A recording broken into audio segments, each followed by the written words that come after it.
Shakespeare uses a traditional 5-act play structure.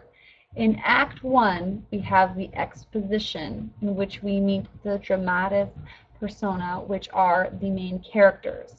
Also, the time and place are introduced. We learn about the antecedents of the story, which are the things that happened before the story began or that lead up to the story, and attention is directed toward the beginning of the conflict and the dramatic tension.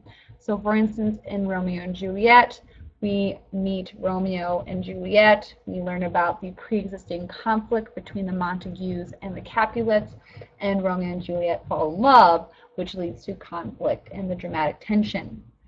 In Act 2, we have the complications. The course of action becomes more complicated. The tying of knots takes place, which means that relationships are kind of solidified between characters.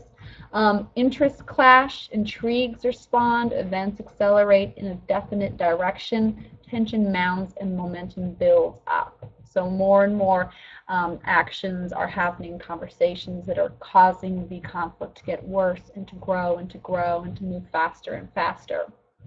In Act 3, we have the climax of the action. It is the development of conflict reaches its high point. The hero stands at a crossroads. They have a choice to make, okay? Either lean to victory or to defeat. In Act 4, we have the falling action where we have reversals. There's going to be a change. The consequences of Act 3 are played out. Momentum slows and tension is heightened by false hopes and fears. So whatever decision the character made in Act 3, we see the consequences of that in Act 4.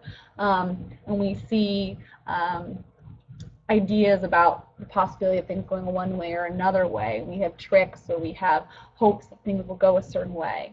If it's a tragedy, it looks like the hero can be saved. It looks like there's some hope at the end that, of course, ends up not to be true later.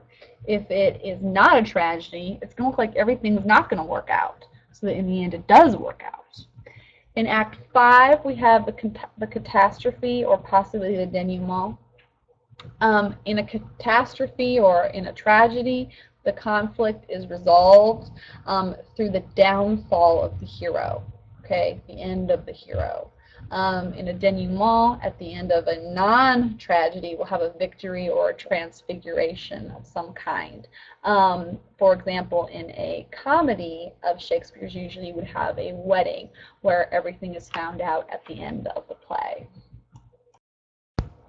So to review, in Act 1 you will find the exposition. In Act 2 you will see the rise of complications. In Act 3 you will see the climax. In Act 4 you will see reversals. And in Act 5, if it is a tragedy, you will see a catastrophe.